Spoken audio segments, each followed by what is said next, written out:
বন্ধুরা, এই চকবাজারে ব্যবসা করে আসতেছি। আমার বয়স এখন 80 বছর। I have a lot of experience about bank and business. So that এই শরিয়া বোর্ডের মধ্যে ইসলামিক শরিয়া যেটা আছে, এই ভিত্তিতে যদি ব্যাংকিং চলে তো কোনো মানুষ গরিব থাকবে না, কোনো ব্যবসায়ী উজাড় হবে না। কিন্তু এখন আমরা দেখতে পাচ্ছি ব্যাংকাররা বড় লোক হয়ে যেতেছে, কিন্তু ব্যবসায়ীরা নিচে অধপতনে যেতেছে। কারণটা কি? এই কারণটা হলো আমি একটা এক্সি করতে যাচ্ছি, আমার 10 লক্ষ টাকার এক্সি, আমাকে বলে 100% মার্জিন দিতে হবে। ঠিক আছে, দিলাম। আবার যাচ্ছি, আবার 100% দিলাম। তা আমার পুঁজির মধ্যে যদি মার্জিনই চলে যায় আর মাল এক্সপোর্ট করে আস্তে আস্তে 2 মাস 3 মাস যদি লাগে, তাহলে এটা তো আমার জন্য লসের পরিণত হয়ে যাচ্ছে। এই কাজে কাজে শরিয়া বোর্ড যেটা আছে, ইসলামিক ব্যাংকিং, যেটা নাকি আমাদের ইসলামিক কভার করে, যেটা ইসলামিক সুদ ভিত্তিক যেটা আছে, এটা যেটা ইসলামিক একেবারে এর পরিণতি কি, এটা আমরা মুসলমানরা সবাই জানি। এই সুদ সিস্টেমটা আমাদের এখান থেকে চলে যাওয়া উচিত, ইসলামিক শরিয়া অনুযায়ী আমাদের ব্যাংকিং করা উচিত।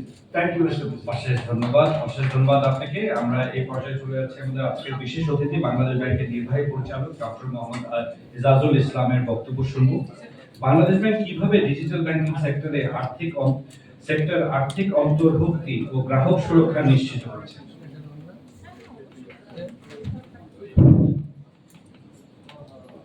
Honorable Chair, distinguished policymakers, respected colleagues from government, regulators, financial institutions, development partners, technology leaders, members of the press, ladies and gentlemen, good afternoon. It is my privilege to join you today to discuss a national priority, how Bangladesh can secure digital banking for all and close the remaining gaps in financial inclusion. The promise is clear: a secure, inclusive, and innovation-friendly digital financial ecosystem can accelerate growth, deepen resilience, and ensure that prosperity in broadly shared, especially by the small and new enterprise, women, and marginalized communities. আমি ধন্যবাদ জানাচ্ছি DCCI কে যে তাদের যে আজকের যে digital banking for all bridging gap in financial inclusion, এখানে অনেকগুলো ডাইমেনশন আছে। এক নম্বর ডাইমেনশন হলো যে আমি একটু আমাদের তো 10 মিনিট সময় আছে। আচ্ছা, ঠিক আছে।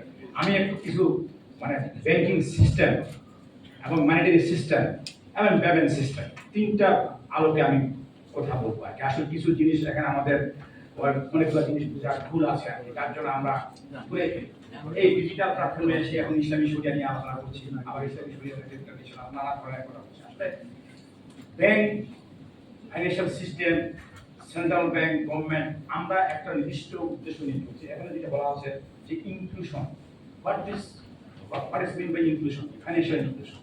The financial inclusion এর কয়েকটা স্টেজ আছে। একটা হলো access to finance, uses two finance. এখন অ্যাক্সেস টু ফাইন্যান্স, ফাইন্যান্স কি, কিসের ফাইন্যান্স? এক নম্বর আমি বলি ডিপোজিট, ক্রেডিট, ইন্স্যুরেন্স।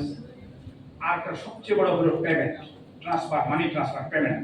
এই সার্ভিসটা, এই সার্ভিসটা এখন আমি কিভাবে দেবো? পেমেন্টটা আমি কি ম্যানুয়ালি দেবো না ডিজিটাল প্ল্যাটফর্ম ইউজ করবো? তো এখন ব্যাংক আমাদের তো স্বাধীনতার পর থেকে ম্যানুয়ালি আমরা দিয়ে আসতেছি। এখন আমি যেটা বলতে চাচ্ছি যে এর মধ্যে হলো যে এই আমাদের যে যত সমস্ত লোককে যারা অ্যাডাপ্ট, সবাইকে এই সার্ভিস, 5টা সার্ভিসের কথা বললাম, ক্রেডিট, ডিপোজিট, ইন্স্যুরেন্স এবং পেমেন্ট সিস্টেম, এই সব জায়গায় ইনক্লুশন করতে হবে। যদি আমি অ্যাক্সেস দিতে পারি, অ্যাভেলেবিলিটি করতে পারতে পারি, যত লোক কানেক্ট হবে তত ইনক্লুশন বাড়বে। This is the financial inclusion. এটা হলো সেটা আমরা 2005 সালে দিয়ে শুরু করি বাংলাদেশে। এখন পর্যন্ত আমাদের প্রচুর ইনিশিয়েটিভ নেওয়া হয়েছে ফাইন্যান্সিয়াল ইনক্লুশনের জন্য। তো আপনারা এখন এই ফাইন্যান্সিয়াল ইনক্লুশন মেজারের কয়েকটা ধাপ আছে। একটা হলো ম্যানুয়ালি যদি বলি কত পার্সেন্ট লগ এটা এই অ্যাকাউন্ট খুলছে, আর এই একটা হিসাব। কেউ বলে 50%, কেউ বলে 80%, ওই যে ফিনটেক্স বলে আমাদের 43%, আমরা করে দিলাম না। তারপরে এই যে অ্যাকাউন্ট খুললো, এই অ্যাকাউন্টগুলো কি 1 বছর ইউজ হয়েছে কি হয়নি, 1 মাসে 3 মাসে ইউজ হয়েছে কি হয়নি, যদি ইউজ হয়ে থাকে তো কি প্ল্যাটফর্মে দিচ্ছে, সে কি ম্যানুয়ালি করছে না ডিজিটাল করছে না মোবাইল ফাইন্যান্সে করছে, সেইগুলো রেকর্ড আছে আমাদের। এটা বলার কারণ হলো এখান থেকে কিন্তু আমরা কোনো কিছু এগিয়েছি। হ্যাঁ, যেভাবে বলুক, আমরা মোবাইল ফাইন্যান্সিয়াল সার্ভিস রেগুলেশন বলেন, গাইডলাইন বলেন, এটা তৈরি করেছি। এবং এমপ্লয়েজ, তারপরে যে সার্ভিস প্রোভাইডার, তারপরে ইন্টারনেট কানেক্টিভ, তারপরে ওই যে ইলেকট্রিসিটি, ডাটা, সব ধরনের যত ধরনের অর্গানাইজেশন আছে সবগুলো কিন্তু কানেক্টেড করে ফাইন্যান্সিয়াল ইনক্লুশনে কিন্তু মানে দেশ অনেক দূর এগিয়ে গেছে। এখন দেখেন একটা কথা বলি আপনার, আমি যখন স্টুডেন্ট ছিলাম একটা বাস্তব উদাহরণ দেয় 1992 সালে আমি বাংলাদেশ ব্যাংকে জয়েন করছি, কিন্তু আমি 85-84 সালে ঢাকায় ইন করছি এবং ঢাকায় আসছি। আসার পরে ইয়াতে একটা চিঠি লিখছি আমাদের হলে জাহাঙ্গীরনগর ইউনিভার্সিটি, আমি ঢাকায় ছিলাম 3-4 দিন পর আমার আব্বা এটা রিসিভ করছে চিঠিটা যে আমি ভালোভাবে পৌঁছেছি ঢাকায়, আপনারা ভালো থাকেন। এখন দেখেন আপনি কোন সেকেন্ডে আমি এখন আমার কথা বলতে পারছি, ঠিক আছে। তারপর আমি এখানে স্টুডেন্ট হিসাবে আমি ঢাকার অনেকগুলো ব্যাংকে ঘুরছি যে ভাই আমি আমার আব্বা আমার বাচ্চা টাকা পাঠাবে, আমি ব্যাংক অ্যাকাউন্ট আমি অ্যাকাউন্ট করতে পারি কেন পারিনি আমি জানি না। পরে জাহাঙ্গীরনগর ইউনিভার্সিটিতে যখন আমি ভর্তি হলাম তখন স্টুডেন্ট একটা অ্যাকাউন্ট অগ্রণী ব্যাংক ছিল, তো সে এখানে আমার আব্বা টাকা পাঠাইতো, সেই ওটা নানা ধরনের সেটা আসতে এক সপ্তাহ একটা। এরপরে এই অভিজ্ঞতা, তারপরে আমি যখন চাকরি শুরু করলাম তখন আমি আবার মানি ট্রান্সফার করতে পারি। আমি আমার আব্বার কাছে টাকা পাঠাইতাম 10 টাকা, এক সপ্তাহ 15 টাকা। কিছুটা বাস্তবতা এই 1992 সালে, ঠিক আছে। আমি অনেক সময় ব্যাংকে কোটি করে আমি পাঠাই, সেই লোক এখন আমি নিজে এখন বসে আমার আম্মার অ্যাকাউন্টে আরটিজিএস এর মাধ্যমে ইউআরএর মাধ্যমে উইদিন সেকেন্ডের মধ্যে টাকা দিতে হচ্ছে। সেইটা ডিজিটাল ফাইন্যান্সিয়াল ইনক্লুশন। এখন দেখেন ট্রেডিশনাল থেকে এড়িয়ে আমরা এখন ডিজিটাল প্ল্যাটফর্ম ইউজ করতেছি। এখন ব্যাংক আর এই যে পেমেন্ট ইটস এ নট এক জিনিস, একটা সার্ভিস দিতেছি পেমেন্ট মানি ট্রান্সফার। বিকাশ কথা বলে অনেক করছে আর মানি ট্রান্সফার করছে, ক্যাশ ইন ক্যাশ আউট এখনো কিন্তু স্টিল মানি কিন্তু ইউজ হচ্ছে। আমি একটা স্টাডি দিই তারা আপনি বুঝতে পারবেন। আমরা অনেক কিছু করার পরে আমাদের মোটা দাগে কয়েকটা সেন্ট্রাল ব্যাংক আমরা কাজ করতে পেরেছি। Formal payment in Bangladesh are primarily executed for 5 central platform operated ও regulated by Bangladesh bank. Bangladesh bank automated clearing processing system যেটা বিএসসিটিএস বলে। এবার 2 নম্বর হলো Bangladesh electric fund transfer network BFEFTN. 3 নম্বর হলো Bangladesh real time gross settlement BDRTGS. 4 নম্বর হলো national payment switch Bangladesh NPSB. তারপরে আরেকটা যেটা উনি আমাদের সচিব মহোদয় বলেছিলেন interoperable digital transaction platform আইডিটিপি। এবং এটা ছাড়াও আমরা irrigation manual transfer over the counter payments and the rapidly expanding mobile financial services ecosystem play vital role in the supporting the both retail and institutional payments. এখন monetary সিস্টেমে আমরা বলি Bangladesh bank কিন্তু currency issuer and manager এবং payment system payment settlement এটার একটা act হয়েছে 2024, আগে কিন্তু ছিল গাইডলাইন দিয়ে চলছে। এখন সেন্ট্রাল ব্যাংক মানিটারি সিস্টেমে কারেন্সি সার্কুলেশন করে ইস্যু 5-10 টাকা নোট 20 টাকা 50 টাকা 100 টাকা, সেটার এখন টোটাল সার্কুলেশন আছে প্রায় 3,15,000 কোটি টাকা। আমি স্টেটস দিচ্ছি এর কারণ আছে, হ্যাঁ। তো 3,15,000 এটা আগস্টের ফিগার। এর মধ্যে কারেন্সি আসল ব্যাংক মানে আপনি আমার পকেটে যত টাকা আছে সেটা হলো 2,07,000 আর ব্যাংকের কাছে মাত্র আছে 24,000। সো ক্যান ইউ থিঙ্ক এই 18 কোটি লোকের মধ্যে আমি কারেন্সি সার্কুলেশন করলাম ফিজিক্যাল কারেন্সি 3 লাখ, মাত্র ব্যাংক ওভার করছে 30 লাখের মতো 30,000-এর মতো, আর সমস্ত কিছু আপনার আমার কাছে আছে। So this is the reality.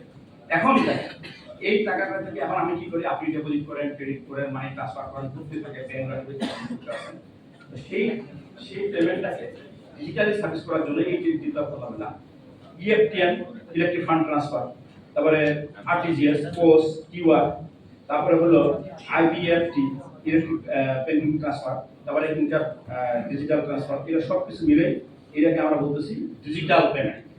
সেইটা মাত্র 24% হয়েছে। এটা হলো জুন 2024-24 ঠিকানা। আচ্ছা, এবার আমি আসি ব্যাংকিং সেক্টরে, মানে এই যে banks over the counter cash deposit and withdrawal, এইটা এখনো 26% আমরা করতেছি। আবার banks manual transfer through cheque, এটা করতেছি 40% এখনো চেকের মাধ্যমে। তারপরে আমরা এটিএম সিআরএম সিডিএম যেটা বিভিন্ন ধরনের বুথগুলো আছে সেখানে আমাদের মানুষ অল্প সার্ভিস দিচ্ছে প্রায় 2%-এর মতো। আর এই যে এটিএম এই যে বিএসসিপি যেটা আমাদের যে ইন্টার ব্যাংক মানে চেকের মাধ্যমে যে ক্লিয়ারিং আছে সেটা 8% এবং এটিএম এর মাধ্যমে মাত্র 1%। তাহলে 27 থেকে 28% এখন আমাদের হলো মানে ডিজিটাল, আর নন ডিজিটাল হলো 70%। This is the reality. এত কিছু করা হলো এর মধ্যে তো আমি ভাই বলেন এখন বাংলাদেশ ব্যাংক উনি রাইটলি বলছেন, এবং আমি ধন্যবাদ জানাই প্রেজেন্টারকে, খুব সুন্দর চমৎকার করে সব অনেক কিছু জিনিস নিয়ে আসছে। আমরা বাংলাদেশ ব্যাংক আমরা কিন্তু দীর্ঘদিন যাবত এই যে ফাইন্যান্সিয়াল ইনক্লুশন এসডিজি গভর্নমেন্টের যে পলিসি, মানে এই ফাইন্যান্সিয়াল সার্ভিসটাকে ম্যাক্সিমাম লোককে কিভাবে দেওয়া যায়, সেই ডিজিটালি হোক আর ম্যানুয়ালি হোক, এই ব্যাংকগুলোকে non bank micro financing institution সবগুলোকে নিয়ে আমাদের প্রচুর রেগুলেশন করতে হয়। ক্রেডিট ফাইল বিনা এক ধরনের, ডেবিট ফাইল বিনা এক ধরনের, আবার ডিজিটালি হবে। ডিজিটাল ব্যাংক আমরা করার জন্য আমাদের একটা সার্কুলার কত সরকার সময় একটা সার্কুলার দেওয়া যায়, সেখানে তুমি বললেন সেখানে নানা ধরনের পলিটিক্যালি কারণ এটা নাও নিউ গাইডলাইন্স ইস্যু, আবার এখন এটা হবে হয়তো। তো আপনি ওই যে আমাদের সচিবালয় থাকলে ভালো হতো, গত আইসিটি মন্ত্রণালয়ের সহযোগিতায় আমরা আইডিটিপি যেটা ইন্টার অপারেটেবল ট্রানজাকশন, যেটা বিনিময় নাম শুনছেন বিনিময়, তো আমরা আসলে সবচেয়ে ডিজিটাল কাজটা করবো কখন জানেন, যে আমি এই যে ফুটপাতে ছোট ছোট দোকান টোকান যেগুলো আছে, আমি যাবো ওখানে কিউআর কোডের মাধ্যমে, বাংলা কিউআর কোড আমরা চালু করছি, করে আমি এই অ্যাকাউন্ট থেকে যে কোনো ব্যাংক যে কোনো অপারেটর চলে যাবে কুইকলি, পেমেন্টটা স্মুথ হবে। রিসিভটা আমাদের স্বপ্ন ড্রিম আছে, সিঙ্গেল একটা অ্যাকাউন্ট থাকে, একটা এনআইডি থাকে, একটা অ্যাকাউন্ট থাকবে, একটা না থাকে, সে সমস্ত ব্যাংক ফাইন্যান্সিয়াল ইনস্টিটিউশন বিকাশ যে কোনো ধরনের সব জায়গায় ঢুকতে পারবে। এইটা আমি কই পাবো, সিস্টেমটা হলো ইন্টারঅপারেবল সিস্টেম। এইটা যেদিন না হবে ততদিন যাতে আপনি করেন কোনো কাজ হবে না, এবং এটা সিকিউর হইতে হবে, এটা অন্য কথা। তো সেটার জন্য বাংলা কিউআর কোড আমরা কিছুদিন আগে সাব ফাইন্যান্স সেমিনার করছিলাম, আমাদের ওখানে ভুটান কিন্তু কিউআর কোড দিয়ে ওদের অসম্ভব একটা রেভলিউশন করছে। আমাদের গভর্নমেন্ট বলছে আমরা কেন করতে পারছি না। তা আমাদের এই যেগুলো বললেন আপনাদের যত সমস্যা আপনি বলটাকে না আমরা সব জানি, হ্যাঁ, দীর্ঘদিন প্রতিদিন ব্যাপারে লেখা সব কিছু হয়। বাট বাংলাদেশ ব্যাংক স্লোলি আগাচ্ছে, ধীরে ধীরে সবার সঙ্গে স্টেক হোল্ডারের সঙ্গে আলোচনা করে এটা কিন্তু অনেকগুলো রেগুলেশন। সর্বশেষ 24 সালে আমরা যে পেমেন্ট অ্যান্ড সেটেলমেন্ট অ্যাক্ট করছি, অ্যাক্ট নট গাইডলাইন, এটা আইনি দ্বারা। আর বাংলাদেশ ব্যাংকের যে 1972 সালে যে এটা, সেই অনুসারে দুইটা কম্বাইন করে banks and digital platform use করে ফাইন্যান্সিয়াল ইনক্লুশনের দিকে আমরা এগিয়ে যাচ্ছি। এখন যেটা হচ্ছে, আমি এই উপস্থাপককে ধন্যবাদ জানাচ্ছি, আমাদের আলোচকদেরকে ধন্যবাদ জানাচ্ছি, প্রশ্নকর্তাদেরকে ধন্যবাদ জানাচ্ছি। আমি কয়েকটা জিনিস খালি শুধু বলবো, যে আমি সময় কম আমাদের, যে যেটা হলো যে আমরা জেন্ডার অ্যান্ড জিওগ্রাফিক গ্যাপ, এই যেমন রুরাল এরিয়া আমরা আগে এজেন্ট ব্যাংকের মাধ্যমে আমরা নিয়ে গেলাম সার্ভিসটা, কিন্তু ওখানে স্টিল কিন্তু কেস ইন কেস আউট হচ্ছে, বিভিন্ন ধরনের হচ্ছে, সার্ভিসটা হয় কিছু ডিজিটাল কিছু ম্যানুয়াল হচ্ছে। হ্যাঁ, আমি সেদিন আমার মাছ বাজারে গেলাম, আমি মাছ কিনতে গেছি, যে একজন বিকাশ পেমেন্ট 12,000 টাকা মাছ কিনছে। আমি দেখে খুশি লাগি, আমার কিন্তু স্বপ্ন ছিল যে মাছের দোকানের জন্য আমি ডিজিটাল পেমেন্ট দিতে পারি, তারা রিসিভ করবে এবং সে কিনতে সে বিক্রি করবে। এটা আমি বাস্তবে দেখছি একটা। হ্যাঁ, একটা জিনিস হলো কি, এই যে force and cyber security, Bangladesh bank সহ বডি সহ ওই যে যারা সার্ভিস দেয় এবং আমাদের আইন সবাইকে, এবং কনজিউমার যারা আমরা যারা ইউজার, আমাদের কিন্তু সচেতন হতে হবে। আমরা আমাদের লোকজন সচেতন, উনি ঠিকই বলছেন, এই মোবাইল যত্রতত্র ইউজ করে বিভিন্ন ধরে এক মোবাইলে সব কিছু রাখছি, আমরা ওপেন করে বিভিন্ন ওয়েবসাইটে ঢুকি, আমরা ওখানে লোটারি খেলি, গেম খেলি, এইভাবে কিন্তু নানা ধরনের আপনাদের ইনফরমেশন চলে যাচ্ছে। কিন্তু এই জন্য কনজিউমার নিজেকে আগে সচেতন হতে হবে।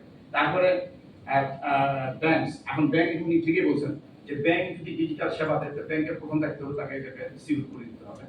এখন ব্যাংক বলবে যে আমাকে যে যে ধরনের প্ল্যাটফর্ম, এই যে এনআইডি নিয়ে যে কথা হচ্ছে, এনআইডির যে অ্যাক্সেস তারা কেন পাবেন আমি জানি না, এটা পাওয়া উচিত কারণ তাদের সিকিউর করার জন্য।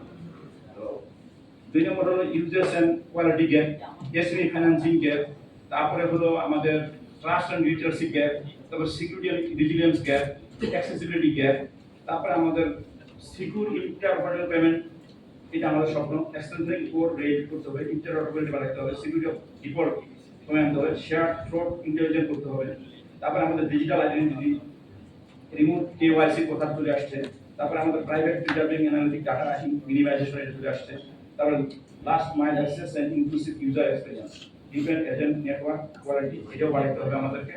তারপরে আমাদের ম্যান্ডেট ইনক্লুসিভ, তারপরে এক্সপান্ড মার্চেন্ট অ্যাকসেপ্টেন্স, এই যে মার্চেন্ট যারা ছোট ছোট বিজনেস করে, তাদের কোনো ফাইন্যান্সিয়াল ইনক্লুশন, তাদের কোনো স্মার্ট ডিজিটাল কিছু নাই, তারা ক্যাশ ইউজ করে কেন, ট্যাক্স ফাঁকি দেওয়ার জন্য। সত্যি কথা বলতেছে।